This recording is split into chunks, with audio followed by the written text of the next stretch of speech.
안녕하세요. 이번 시간에는 변증이란 무엇인가 5장에 있는 내용을 중심으로 신앙의 접촉점에 대해서 생각해 보려고 합니다.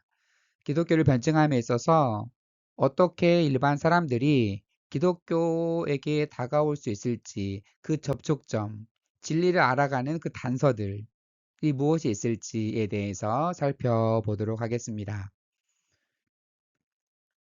먼저 피터 버거의 초월의 신호에 대해서 설명해 드리고자 합니다. 이 교재에는 간단하게만 나와 있지만 제가 좀 부연해서 자세하게 설명해 드립니다. 먼저 피터 버거가 말한 초월의 신호라고 하는 것은 우리가 일상 속에서 경험하는 보편적이고 깊은 인간의 경험들 속에 초월의 세계, 궁극적 의미의 단서가 숨어 있다라고 하는 것. 그러니까 일상 속에 어떤 트랜센던스한 것들의 어떤 시그널, 어떤 신호들이 보일 수 있다라고 하는 그런 주장입니다. 그게 이제 어디서 볼 수 있느냐라고 하면 첫 번째로는 질서에 대한 인간의 욕구를 말합니다. 그러니까 사람들은 무질서보다 질서를 원하잖아요. 그래서 우주의 궁극적 질서를 향한 신호다라고 하는 거죠. 그리고 두 번째로는 정의를 향한 항의입니다. 그러니까 우리가 모두 정의를 원하잖아요. 이것은 부조리를 경험할 때 어떤 불합리함을 느끼고 분노하게 되는 것은 정의로운 실제가 존재한다는 하나의 반향이지 않을까라고 하는 겁니다. 세 번째로 인간의 사랑을 경험하는 것. 사랑은 본능이 아니라 초월적 의미와 영혼을 지향하는 힘이다. 사랑의 감정이 우리가 갖고 싶어서 갖는 게 아니죠. 뭔가 어떠한 그 초월적인 영혼을 지향하는 힘이 아닐까. 그리고 유머라고 하는 것도 인간의 상황을 상대화하고 세상을 넘어서 이제 바라보는 일종의 표현이다라고 보는 거죠. 그리고 다섯 번째로 죽음에 대한 반응. 죽음을 거부하거나 사람들은 대부분 죽음을 거부하죠. 그리고 누가 죽었을 때 비극적인 슬픔을 느끼는 거죠. 이런 것은 죽음 너머의 삶에 대한 어떤 신호가 아닐까. 그래서 피터 버그가 말한 이 초월, 이 일상생활에서 경험하는 어떤 초월에 대한 신호들 다섯 가지. 우리 누구나 질서를 원하죠. 그러니까 어떤 궁극적 질서가 있다라고 하는 그게 하나의 신호가 아닐까. 누구나 정의를 원합니다. 불합리한 것에 분노를 하죠. 어떠한 정의로운 질서가 존재한다는 내적 확신, 그리고 인간의 사랑, 또 유머, 또 죽음을 거부하는 이러한 다섯 가지를 바탕으로 우리가 일상생활에서도 어떠한 초월을 경험할 수 있는 하나의 단서, 하나의 신호들이 있지 않을까 해서 이제 피터 버거는 이것을 초월의 신호라고 말을 하고 있습니다.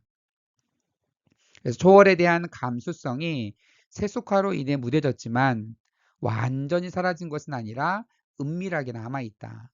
그러니까 우리가 원래 초월을 경험하는 존재였는데 세속화로 인해서 이제 그런 것들을 우리가 거기에 좀 무뎌졌죠. 잘 인지하지 못해요. 근데 완전히 사라진 것이냐? 그게 아니다. 우리 삶 속에서 여러 가지 이런 질서를 통해서 초월이라고 하는 것을 경험할 수 있다라고 말하고 있습니다. 접촉점, 이번 장이 접촉점인데, 그러니까 기독교 변증은 인간의 문화와 경험에 이미 내재되어 있는 복음과 접촉점이 될 만한 것을 찾아가고 이것들을 기독교 신앙이 영향력을 발휘하게 하는 데에 잘 활용해야 하는 거죠. 기독교 문화 속에 있는 것들, 그리고 일상생활에서 경험하는 것들, 복음과 이런 것 접촉점이 될 만한 것들을 찾아내는 것이 중요합니다. 그러니까 신학은 변증을 위한 틀을 제공하고 인간 경험을 해석하며 일상적인 것과 초월의 영역을 연결하는 지적인 다리를 놓게 됩니다. 그래서 신학으로부터 이제 변증을 위한 틀이 만들어지죠. 그리고 거기에 대한 인간 경험들을 해석하고 일상적인 것, 초월적인 것, 이것에 다리를 놓는 일이 이제 신학이라고 볼 수 있겠습니다. 우리가 보통 변증을 할 때 그 하나님의 형상이라는 말이 종종 등장하잖아요. 인간이 하나님의 형상을 지녔다는 것은 첫 번째로 인간의 이성과 창조주 하나님의 합리성 사이에 어떠한 상관관계가 있지 않을까. 인간도 이성을 지니고 있죠. 그리고 하나님께서 합리적으로 세상을 창조하시고 운영하고 계시는데 우리가 하나님의 형상으로 창조되었다면 당연히 이 둘 사이에 어떠한 상관관계가 있어야겠죠. 그것을 이제 의미하는 것이다. 두 번째로 하나님과 관계 맺을 수 있도록 인간에게 부여된 역량, 그러니까 우리가 하나님과 올바른 관계를 맺을 수 있도록, 그러니까 피조물인 인간이 하나님과 온전한 관계를 맺기가 어렵겠지만, 그런데 우리가 하나님의 형상으로 창조되었기 때문에 내재적으로 이러한 관계를 위한 부여된 역량이 있을 것이다 라고 볼 수 있겠죠. 그러니까 우리가 우리의 이성과 우리 이제 학문으로서 이제 변증을 시도하게 되는 거죠. 그래서 대표적인 변증은 여기 위 이제 이 그림에서 이제 바울이 아레오바고에서 설교하는 듯한 이 그림. 바울의 아레오바고 연설에서 각 개인에게 존재하는 신성에 대한 감각을 기독교 신앙의 접촉점으로 삼아서 호소하는 것이 중요합니다. 그러니까 바울은 그렇잖아요. 로마서에서도 마찬가지고 각 사물들에게 그리고 대자연 속에 신성을 향한 그런 모습 단서를 찾을 수 있다. 그리고 각 사람에게는 신성을 향한 갈망을 부여해 주셨다. 이런 말을 이제 바울이 종종 하게 되는데 결국 신성에 대한 감각이 누구에게나 있는 거죠. 그것을 이제 기독교 신앙과의 접촉점으로 삼아서 이제 변증을 하게 되는 거죠. 이제 칼뱅도 이렇게 얘기를 합니다. 인간의 마음 속에는 본성적 충동으로서 신성에 대한 감각이 존재한다. 기독교를 떠나서 모든 사람들에게는 신성에 대한 감각이 있다. 근데 그 감각을 잘 활용하는 사람이 있고 그 감각을 그냥 일상적으로 세속화된 사회 속에서 그냥 무시해버리는 사람들이 있는 거죠. 그렇다면 이 접촉점을 6가지로 이 책에서 얘기를 하고 있는데 첫 번째는 갈망의 감각입니다. 이전 장들에게서도 비슷한 주제들이 좀 나왔었죠. 이제 아우구스티누스는 하나님만이 마음의 진정한 욕구의 대상이며 인간 갈망의 목표라고 합니다. 그래서 우리가 하나님 안에서 안식하기 전까지는 우리는 진정한 안식을 경험할 수 없다고 고백록에서 말하고 있죠. 하나님만이 진정한 욕구의 대상이라고 하는 겁니다. 이 버트란드 러셀, 자신은 이제 무신론자라고 밝힌 이 러셀도 이렇게 얘기를 합니다. 내 중심에는 언제나 그리고 영원히 계속될 끔찍한 고통이 있는데 세상에 있는 것 너머에 무엇을 찾고자 하는 고통이다. 신을 믿지 않는다고 하더라도 어, 이 세상이 전부일까? 아니면 이 세상 너머에 무엇이 있을까? 이 세상 너머를 향한 그 갈망 같은 것이 있는 거죠. 그리고 이제 노리치의 줄리안, 이분은 이제 영국의 중세 영성가입니다. 이분은 이렇게 이야기를 합니다. 나는 너희로 사랑하게 하며 너희로 갈망하게 하는 자이다. 하나님이 말씀하시는 거죠. 나는 모든 참된 욕구들의 끝없는 충족. 바로 그것이다. 하나님은 누구실까? 우리로 하여금 갈망하게 하는 분이다. 그리고 모든 참된 욕구들의 끝없는 충족, 우리 안에 있는 참된 올바른 욕구들, 바라는 소원들, 이런 것에 무한한 끝없는 충족 그 자체를 바로 하나님이다라고 이 중세 영성가였던 줄리안은 이렇게 이야기를 합니다. C.S. 루이스는 이렇게 이야기를 합니다. 나를 덮었던 그 느낌에 걸맞을 만큼 충분히 강한 단어를 찾기 어렵다. 물론 그것은 욕구와 관련된 느낌이었다. 그러나 무엇에 대한 욕구였을까? 내가 욕구한 것이 무엇인지 알기도 전에 욕구 자체가 사라져버렸다. 내가 얼핏 보았던 것 전체가 없어진 것이다. 세상은 다시 평범한 장소가 되었고 방금 사라진 그 갈망을 갈망하는 마음만 일렁거리고 있었다. 이제 루이스가 예기치 못한 기쁨이라는 책에서 얘기를 하는 거죠. 무엇인가 굉장히 갈망을 하고 있었는데, 그게 뭐지? 하고 이제 사라진 경험. 내가 갈망했다라는 그것만 알고 이제 무엇을 갈망하는지 무엇인 욕구인 사라졌던 이런 경험들을 하면서 내 속에는 무엇인가를 계속 갈망하는 그런 마음이 있구나 라고 얘기를 하는 거죠. 하나님의 부르심은 처음에는 하나님의 음성으로 식별될 수 없을 수 있습니다. 그쵸? 사무엘을 하나님이 부르십니다. 세 차례 연속으로 부르십니다. 그런데 그게 하나님의 음성인지를 사무엘은 알아차리지 못해요. 왜냐하면 그것은 자연의 영역 안에서 자연 영역을 통해서 매개되기 때문이죠. 하나님께서 어떤 말씀을 하신다고 할 때 그게 어떤 걸 매개체로 통해서 올까요? 우리가 서로 말하는 걸 우리는 소리로 듣는 거죠. 그런데 공기가 없다면 제가 아무리 말을 해도 옆에 있는 사람이 제 말을 알아듣지 못합니다. 공기라고 하는 이 매개체가 이 우리의 말을 전달하게 되는 거죠. 그렇다면 하나님이 우리에게 말씀하실 때는 어떠한 매개체로 말씀하실까요? 정확하게 알 수 없습니다. 그래서 우리가 그것이 신의 음성인지 하나님의 음성인지를 바로 알 수 없습니다. 사무엘도 그랬고. 그렇다고 하면 이게 하나님의 음성이지 않을까? 하나님의 뜻이 이게 아닐까를 분별해 가는 과정이 필요한 거죠. 그러니까 누군가는 그것을 자연 속에서, 누군가는 그것을 어떠한 다른 사람의 음성을 통해서, 어떤 다른 뭐 성경책을 읽는 그러한 성경의 메시지를 통해서 다양한 방법으로 그것을 분별해 가는 그런 작업이 필요한 겁니다. 그래서 이 접촉점이라고 하는 것은 우리가 경험하고 관찰하고 기술하며 적절하게 해석하는 것입니다.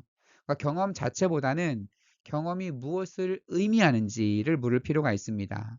자연의 경험들은 그 자체를 넘어서는 무엇인가에 대한 신호다. 라고 볼 수 있는 거죠. 자연에서 경험하는 모든 것들, 우리가 그것을 그냥 이건 자연적 현상이야 라고 그냥 넘어가면 아무것도 아닌 일이 돼버릴 수 있지만 그것이 어떠한 초월적인 것에 대한 어떠한 신호가 아닐까. 내 속에 내가 알지 못하는 갈망이 있거나 어떤 무엇인가를 사모하는 마음이 있을 때 이것이 무엇인가, 어디서 온 것일까, 이것의 근원은 무엇일까 라고 했을 때 그냥 무뎌서 잃어버리는 방법도 있겠고, 갈망을 하나님과 연관시켜서 이 갈망의 근원에 하나님이 계시고, 하나님 안에 우리 진정한 갈망의 근원이고, 그리고 하나님 앞에 하나님께 안식하기 전에는 진정한 안식이 없다라고 하는 아고스티누스의 고백을 우리가 한번 생각해 볼 수 있겠습니다. 갈망은 누구나에게 있죠.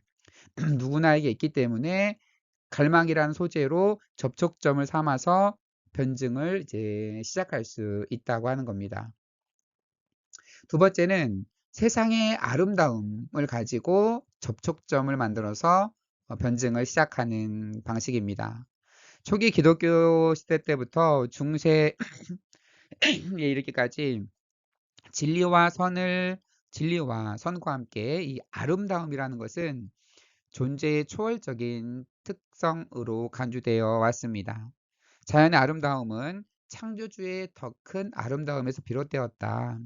아니, 아름다움이라는 건 미적 감각이고, 미적 감각이라는 것은 사람들마다 다 다른데, 어떻게 이것을 가지고 변증하느냐라고 생각하는 분이 있을 수도 있을 거예요. 하지만, 이 미적 아름다움, 세상의 아름다움이라는 그 자체를 가지고 오랫동안 기독교 변증을 해온 역사가 기독교 역사 중에 한 부분입니다. 이 대자연의 아름다움, 어디서 왔을까? 창조주의 더 큰 아름다움에서 오지 않았을까? 그래서 이제 18세기 그 대붕을 이끌었던 조나단 에즈워즈는 이렇게 말합니다. 푸른 나무와 들판, 새들의 노래는 그리스도께서 베푸신 무한한 기쁨과 친절함의 발산이며 나무와 덩굴의 편안함과 자연스러움은 그분의 무한한 아름다움과 사랑스러움의 그림자들이고 수정처럼 맑은 강과 조잘되는 시냇물은 그분의 달콤한 은혜와 풍요로움의 발자취를 담고 있다. 들판, 새, 나무, 모든 것들, 강 이런 것들이 다 하나님의 아름다운 성품을 그대로 노래하고 있다.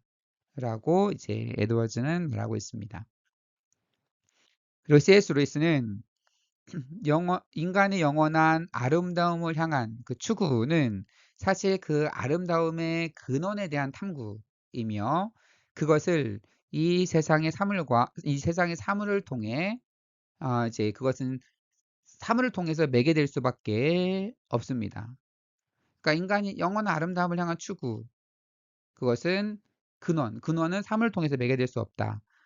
매개될 수밖에 없다. 그래서 아름다움이 자리 잡고 있다고 생각하는 책이나 음악을 신뢰하면 그것은 우리를 배신할 것이다. 아름다움은 그 안에 있는 것이 아니라 그것을 통해 왔을 뿐이다. 어떠한 아름다운 그림을 보고 정말 전율적인 음악을 듣고 와 정말 아름다움을 느끼면 그 아름다움이 그 음악 자체에 있을까요? 그 그림 자체에 있을까요?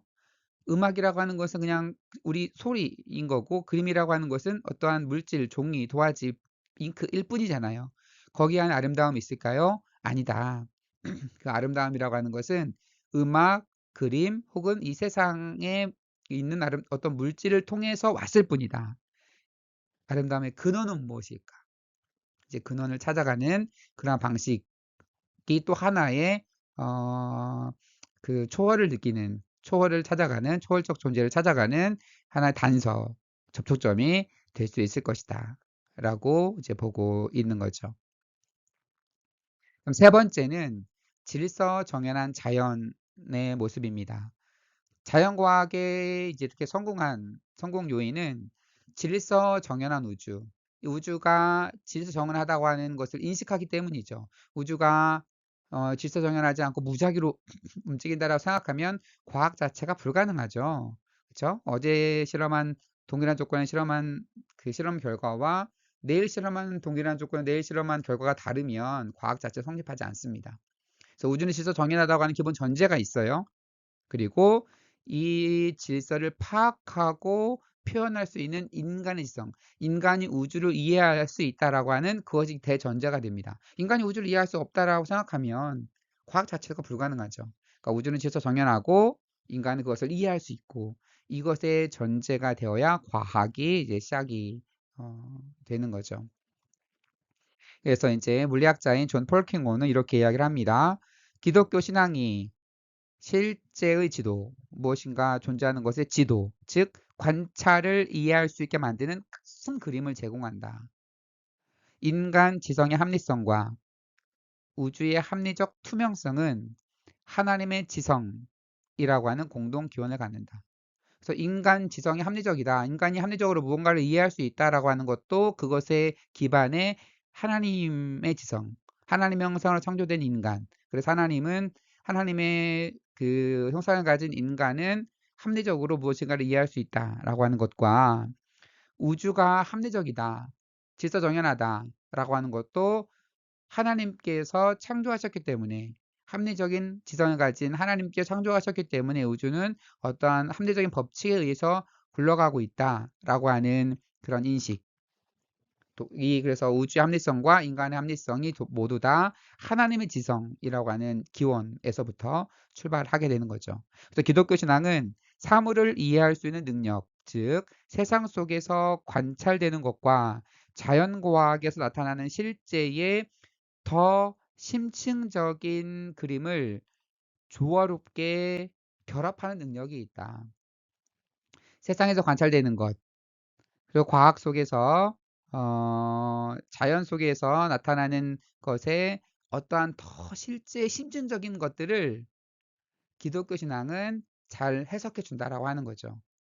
그래서 인간의 이해할 수 있는 능력, 그리고 과학적으로 관찰되는 여러 가지 실제, 그것들의 더 심층적인 어떠한 그 초월적인 신적인 것들을 설명하는 데에 기독교 신앙이 적절한 하나의 대안, 설명의 대안이 될 수 있다고 볼 수 있겠습니다.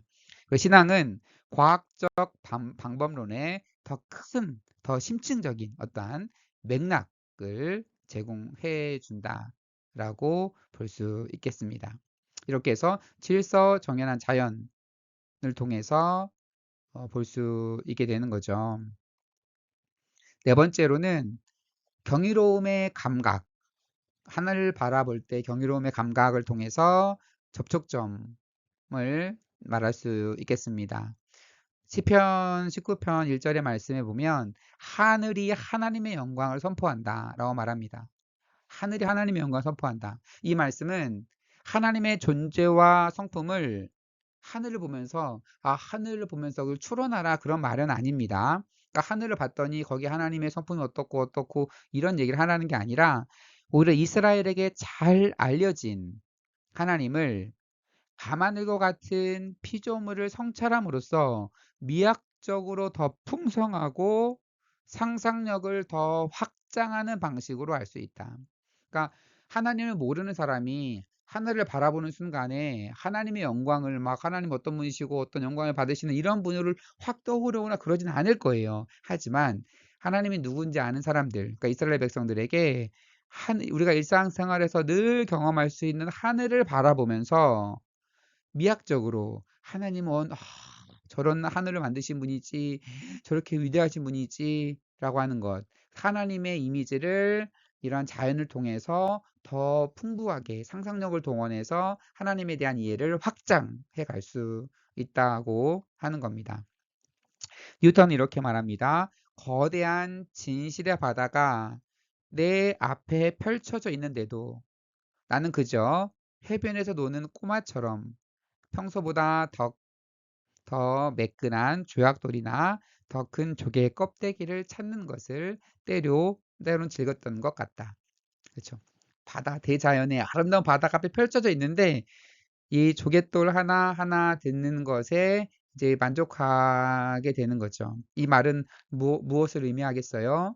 많은 사람들이 대자연, 그 어마어마한 진실의 바다를 보지 못하고 그 앞에서 그 조약돌, 조개 껍데기 갖고 노는 것에 만족하고 있는 거죠. 그럼 변증가 역할은 뭐겠어요? 조갯돌에 만족하고 있는 사람들에게 대자연을 바라봐, 진리의 바다, 진실의 바다를 바라봐라고 이렇게 하게 되는 거죠. 이끌어주는 거죠. 되는 거죠. 그런데 이러한 조약돌, 어떤 조개 껍데기가 하나가 단서가 돼서 이걸 통해서 이런 단서를 통해서 바다를 보게 하는 거죠. 그런데 이런 조각돌 같은 이 조개 껍질 같은 단서들이 이 자연 세계에 우리 주변에 널려 있다는 거죠. 이것을 그냥 무시하면서 무시할 수도 있고 아니면 그것에만 만족할 수도 있어요. 하지만 그것을 통해서 진실의 바다, 더 넓은 것을 볼 수도 있는 거죠. 그래서 이 초월적인 존재로 이끌어가는 데에 우리가 이제 변증가로서 이제 그런 역할들을 감당해야 된다라고 말할 수 있겠습니다. 다섯 번째로는 도덕적 의무의 감각을 통해서 변증의 접촉점을 생각해 볼 수 있겠습니다. 칸트는 이렇게 말합니다. 우리가 꾸준히 더 자주 묵상할수록 점점 커지는 존경심과 경외심으로 마음을 늘 새롭게 채우는 것이 두 가지가 있다. 그것은 바로 내 위에 펼쳐진 별이 빛나는 하늘과 내 안에 자리 잡은 도덕법이다. 그러니까 자꾸 묵상할수록 존경심과 경외심으로 막 마음이 차는데 별이 빛나는 하늘, 그 경외심, 존경심, 압도감을 느껴지게 되죠. 그리고 내 안에 자리 잡은 도덕법, 거부할 수 없는 도덕법, 이것에 대한 경외감을 칸트는 이야기하고 있습니다. 그래서 C.S. 루이스는 누가 옳은지 그른지를 판단하려면 두 사람보다 위에 있고 두 사람 구속력과 권위를 암묵적으로 인정하는 어떠한 규범이나 기준이 있어야 됩니다. 그렇죠. 두 사람 모두가 인정하는. 그래야 이렇게 뭔가 판결을 하겠죠. 우리가 무엇보다 더 높은 무엇, 즉 우리보다 더 높은 무엇, 우리가 발명한 것이 아닌 우리가 복종해야만 한다는 것을 알고 있는 진짜 법이 존재함을 느낀다. 그쵸? 옳고 그름을 가리려면 그 두 사람의 논리보다 상위의 논리가 있어야 되는 거잖아요. 그 무엇일까? 우리가 당연히 알고 지켜야 되는 그 상위의 법이 존재함을 우리는 누구나 다 느끼고 있다고 하는 겁니다. 이건 앞에서 이제 신존재 논증을 할 때 도덕으로부터의 논증에 과제 연관성이 있는 그런 주장인 거죠. 그래서 도덕적 직관이 하나님의 존재를 증명하는 것은 아닙니다. 우리가 도덕적인 직관을 통해서 그렇지만 옳고 그름은 기독교의 틀 안에서 우주의 의미에 대한 단서들로 이해될 수 있다. 우리 안에 어떠한 도덕적인 것이 누구에게나 있다. 그것에 어떠한 상위적인 어떤 법이 있을 것이다라고 하는 그런 인식 이 자체가 하나님의 존재를 증명하거나 뭐 확실하게 말하는 것은 아니지만 기독교적인 틀 안에서 기독교 틀 안에서 설명을 할 때에 왜 우주에 이러한 의미들이 있는지 그리고 우리가 왜 따라야 되는 이러한 법들이 있는지를 기독교적인 입장에서 설명을 할 때에는 설명이 잘 되기 때문에 하나의 단서로 이해될 수 있겠습니다. 그래서 아이리스 머독이라고 하는 분은 이렇게 이야기를 합니다. 인간의 올바름과 정의의 관념을 옹호하고 유지하려면 초월적인 선의 관념이 필수적이다. 이 철학자이자 어떤 맨 부커 상을 수상한 이제 소설가이기도 한 이분은 그러니까 결국 정의, 올바름이라고 하면 초월적인 무엇이 있어야 거기에 정의가 따르는 거죠. 어떠한 초월적인 어떠한 법이나 무엇인가가 있지 않는데 어떻게 정의가 있겠어요? 정의 자체는 불가능합니다. 그러니까 대표적인 예를 들면 1933년에 나치가 독일 정권을 장악하고 새로운 법을 가져왔습니다. 여기에 도전하는 유일한 방법, 왜 나치의 법이 잘못됐다라고 말할 수 있는 유일한 방법은 독일 국가보다 더 높은 도덕적 권위가 존재한다고 주장하는 겁니다. 독일 사람은 이 법을 따라야 돼. 독일에서 합법적으로 어떤 정권을 장악했고 새로운 법을 만들었어요. 독일 사람은 다 이 법을 지켜야 돼요. 그런데 독일 사람으로서 이 법을 지키지 않아도 된다는 말을 어떻게 할 수 있을까요? 그 독일 법보다 그 상위의 법, 인간이라면 누구나 따라야 되는 법이 있다는 것에 대한 전제가 있어야, 그거에 대한 인식이 있어야지 독일 법을, 나치 법을 저항할 수 있는 힘이 있는 거죠. 이것은 이제 자연법, 그러니까 자연법에 대한 인식들이 이제 생겨나게 되는 건데, 자연법은 국가가 자기 목적을 위해서 조작할 수 없는 것이며, 인간이 만든 억압적인 법을 시정하도록 명령하는 더 높은 형태의 정의.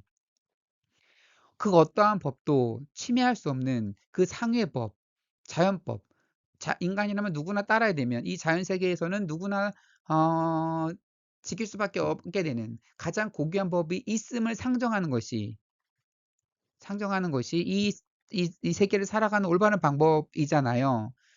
그렇지 않다면 뭔가 상위법, 자연법이나 그 상위법들이 존재하지 않는다면 우리는 독재자의 정권에서 독재자에게 충성해야 됩니다.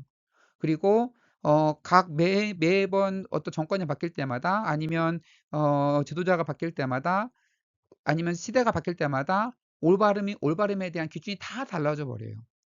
그럼 어떤 시대에는 사람을 죽여도 되고 어떤 시대 때는 이렇게 살아도 되고 그런 것들이 기준이 매번 달라진다면 이 사회는 엄청난 혼란으로 갈 수밖에 없겠죠. 그래서 도덕성에 호소하는 변증은 어떠한 방식이냐 두 가지 방식이 있는데 첫 번째는 하나님을 도덕적 그 가치로 믿는 것이 가지는 지적인 이점 그 위에 어떠한 것이 있다라고 하는 것 그것을 받아들이는 것이 이 세상을 설명하는 우리가 따라야 될 만한 어떤 법이 있다는 것을 이 지적인 관점에서 그 세상을 잘 이해할 수 있는 하나의 방식을 제공해 줍니다. 두 번째 그래서 이렇게 호소할 수 있고 두 번째로는 하나님에 대한 믿음이 도덕적 가치의 안정성을 확보하는 데 실제적으로 도움이 된다. 하는 점을 호소하는 겁니다. 만약에 상위법이 존재하지 않는다라고 하면 이 세상은 혼란입니다. 옳고 그름이 없어요. 힘을 가진 사람이 정한 법이 그 진짜 법이 되는 거죠. 그것에 저항할 법은 없어요. 그렇게 되면 이 세상은 완전히 혼란 속으로 가게 될 텐데 어떠한 그것을 넘어서는 어떤 법이 있다고 상정하는 것이 실제적으로 이 사회가 유지되는 데에 도움이 됩니다. 실제적으로 도움이 됩니다. 그래서 지적인 이해에도 도움이 되고 실제 사회를 이해하는 실제가 구성하는 데에도 도움이 된다. 그래서 이제 이러한 도덕적 접촉 이것이 물론 누누이 말하지만 이 접촉점들은 신의 존재를 증명하는 게 아니에요. 그러니까 그 상해법이 있어야 되고 그러니까 이것이 하나님이다 이렇게 이런 게 아니라 신을 상정했을 때에 초월의 어떤 법을 상정했을 때 이 세계를 이해하는 지적인 호기심이나 아니면 실제 사회가 구성하는 방식을 이해하는 데 실제적으로 도움이 된다라고 하는 이 접촉점을 가지고 아 그래? 그러네? 어떤 상위법이 있어야 되겠네? 어떠한 초월적인 무엇인가 있어야 되겠네? 그것이 그 단순한 이해뿐만 아니라 실제적으로 이 세상 유지에 도움이 되네라고 하는 걸 통해서 어떤 그 단서를 가지고 접촉점을 가지고 이제 기독교와의 대화의 장으로 들여올 수 있다라고 하는 거죠. 여섯 번째 마지막입니다. 어떤 실존적인 불안과 소외를 들어서 이제 접촉점을 찾아가는 거죠.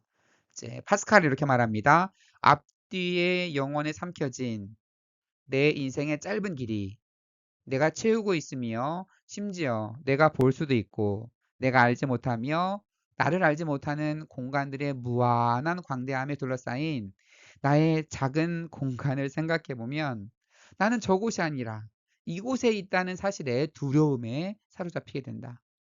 누가 나를 여기에 두었을까? 누구의 명령과 지시로 이 장소와 시간이 나에게 할당되었을까? 과학을 공부하면 공부할수록 이 우주가 얼마나 광활하고 크고 넓은지를 보게 됩니다. 또 지구도 엄청 넓고 크죠. 나는 왜 그곳이 아니라 이곳에, 나는 왜 과거 수천 년 전, 수만 년 전이 아니라 지금 21세기 지금 이곳에 할당되었나? 누가 날 여기로 보냈나? 누가 날 여기에 두었나? 이런 것들을 한참 생각해 보면 내 존재에 대한 실존적인 고민들, 실존적인 불안, 실존적인 소외감 이런 것들이 이제 몰려온다라고 하는 거죠. 누구나 겪는 경험이잖아요. 그래서 체스터턴은 이렇게 얘기를 합니다. 우리는 잘못된 별에 왔다. 그것이 바로 삶이 그렇게 찬란하면서도 동시에 낯설게 느껴진다. 낯선 것이 온 거죠. 그러니까 때로는 낯선 곳에 왔으니까 우와 이렇게 아름다워 라고 하는 찬란함에 사로잡히죠. 동시에 너무나 낯설게 느껴집니다. 그래서 우리는 길을 잃었다. 내 이곳이 내가 여기가 고향이라면 편할 겁니다. 이 지구상에서의 매일의 삶이 편안한 삶일 수 있겠습니다. 그런데 낯설어요. 어떤 곳에 가면 너무나 아름다움 속에 사로잡히고 어떤 곳에 가면 너무나 불안해지고 이곳은 내가 고향이 아니다 라고 하는 거죠. 그래서 기독교 신앙은 우리가 땅 위에서 유배 중이며 하늘로 돌아갈 것을 기대하고 있음을 말하고 있죠. 우리는 누구예요?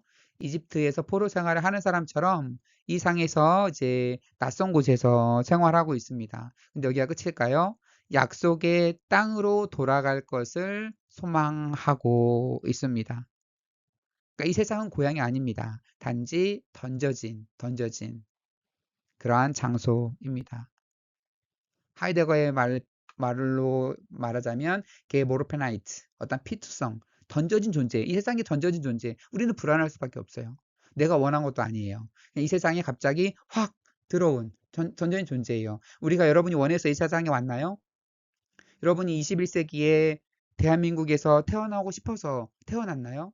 나는 왜 미국 사람이 아니고 나는 왜 영국 사람이 아니고 나는 왜 아프리카 사람이 아니고 한국 사람일까?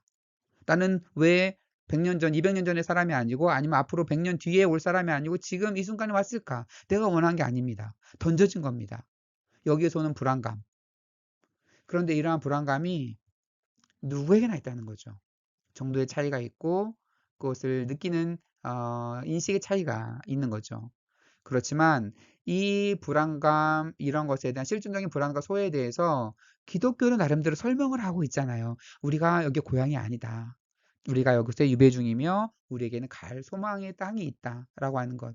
이런 실존적인 불안과 소외에 빠져 있는 사람에게는 기독교적인 설명이 명백한 답은 아니더라도 하나의 접촉점, 기독교 복음으로 들어오게 하는 하나의 접촉점 정도는 될 수 있다. 차원에서 얘기를 하고 있습니다. 이렇게 해서 6가지를 가지고 신앙의 단서, 또 접촉점들을 본 거예요. 그러면서 마지막으로 한 가지만 살펴볼 것이 이제 접촉점을 형성하는 어떠한 틀로 플라톤의 동굴의 비유가 어, 이제 의미가 있습니다. 플라톤은 국가라는 책에서 이제 소크라테스의 말을 빌어서 이제 플라톤의 그러니까 동굴에 대해 설명을 합니다. 동굴에 죄수가 갇혀 있는데 이 갇힌 죄수는 뒤에 어떤 불이 있어서 앞에 사람들 왔다 갔다 하는 소리나 이런 것들 그림자로만 봅니다. 그림자로만 보고 말소리도 이제 메아리가 막 치고 막 해서 사람이 말을 하고 있는 것 같은데 메아리로만 듣다 보니까 의미는 알지 못해요. 그래서 죄수가 이제 그 안에서 쇠사슬을 묶여서 동굴 속에 있는 죄수. 이 죄수의 입장에서는 이 사람들이 어떤 그림자 들고 있는 그림자로 비춰진 동굴의 모습, 동굴 속에 비춰진 그림자의 모습, 그리고 그들의 메아리 정도로만 가지고 이게 실제의 세계라고 이해를 합니다. 그리고 동굴 밖의 세계에는 어떠한 사실 존재하는지는 전혀 알지 못한다. 이게 플라톤의 동굴의 비유입니다. 그렇다면 동굴 밖에 있는 세계를 이 동굴에 갇혀있는 죄수의 입장에서 밖을 한 번도 경험하지 못한 죄수의 입장에서 어떻게 인지할 수 있을까요? 2가지 방식이 있는데 첫 번째로는 동굴의 구조에 동굴벽 너머의 세계가 있음을 암시하는 요소들이 있을 가능성이 있습니다. 이 동굴 안에 쇠사슬 묶여서 이동하는 범위는 제한되어 있지만 누군가가 동굴 밖에 있는 물건들을 그 안에다가 갖다 놓거나 아니면 어떠한 표식을 남겨놨거나 나를 죄수로다 가둬놓는 어떠한 사람이 어떠한 알지 못할 어떤 단서들을 있을 가능성이 있죠. 그 단서들을 통해서 바깥 세상을 이제 유추해 볼 수 있는 하나 가능성이 있습니다. 2번째로는 이곳이 진짜 집이 아님을 직감하고 당신이 다른 곳에 속해 있다고 믿는 방법이 있습니다. 동굴 새끼. 내가 여기 갇혀 있을 수 있겠구나. 이 동굴을 나가면 다른 세계가 있을 수 있겠구나. 라고 하는 방식이 동굴박 색깔을 인지하는 방식입니다. 이 2가지 방식이 이제 변증에 필요하게 하는 거죠. 우리가 이 세상을 살아가면서 동굴박, 이 지구박, 우리가 인식하는 이 우주 밖에 무엇인가가 있을 가능성들이 이 자연 속에 스며들어 있는 거죠. 그것들을 단서로, 그것들을 접촉점으로 인해서 하나님의 세계, 초월의 세계를 인식하는 방식이 있겠고, 또 한 가지 방식은 이곳이 고향이 아니구나. 이곳이 내가 영원히 사는 곳이 아니구나 라는 것을 인식하고 다른 세계가 있음을 소망하고 바라는 것. 이것이 이 동굴 속에 갇혀 있는 이 죄수가 동굴 밖 세계를 인지할 수 있는 유일한 방식, 2가지 방식입니다. 똑같이 이게 기독교 신앙에도 변증에도 적용될 수 있겠습니다. 그래서 결론적으로 직관이라고 하는 것, 우리가 어떤 다른 세계가 있을 것이다라고 믿고 하는 이런 직관이라고 하는 것은 더 큰 실제가 있다라고 하는 것에 대한 증거는 아닙니다. 그렇죠? 이 세계가 넘어서는 무엇인가가 있겠네. 초월적인 무엇인가 있겠네. 그것이 초월적인 것에 대한 증거는 아니지만 하나의 단서는 되겠죠. 그런데 이 단서들이 계속 모여요. 이 자연의 질서정연함을 봤다니 이 질서정연함의 근원에 어떤 신적인 것이 있지 않을까? 우리 갈망 속에 이 갈망을 해결해 줄 어떤 무엇인가가 있지 않을까? 우리가 지켜야 되는 자연 법칙, 그것을 상회하는 어떤 초월적인 어떤 자연 법이 있지 않을까? 이런 수많은 단서들이 모이다 보면 이러한 단서들은 강한 설득력을 갖게 됩니다. 하나의 단서에 불과하지만 계속 모아지면. 그런데 무엇보다 중요한 것은 이러한 기독교의 큰 그림이 이렇게 어마어마하게 모은 단서들을 잘 수용할 수 있다고 하는 거죠. 그러니까 기독교적 세계관 내에서 이 우주에 있는 이러한 접촉점, 이러한 단서들을 다 모았을 때 이러한 단서들을 가장 잘 설명하는 것이 기독교라고 하는 겁니다. 그걸 잘 설명하는 거죠. 이러한 자연법, 상인법, 이런 모든 갈망이라든지 어떠한 우리가 그동안 설명해왔던 6가지의 우리가 느끼는 소외와 불안이라든지 이러한 모든 단서들을 기독교 신앙의 입장에 설명하면 가장 잘 설명이 된다고 하는 거죠. 그래서 이것이 이런 식의 하나 방식들이 이제 또 하나의 기독교 변증의 중요한 어, 그 접촉점으로서 역할을 할 수 있겠다라고 하는 겁니다. 예, 이번 시간에는 이제 접촉점이라고 하는 거 가지고 6가지 큰 틀에서 어떻게 이 대자연 속에서 아니면 인간의 본능 속에서 인간의 본성 속에서 어떠한 인간이 느끼는 감정 속에서 그런 초월을 경험할 수 있을까? 초월적인 존재에 대한 관심으로 이끌어낼 수 있을까? 라는 것을 접촉점의 관점에서 살펴보았습니다. 시청해 주셔서 감사드리고 다음 시간에 다른 내용을 가지고 다시 인사드리도록 하겠습니다. 감사합니다.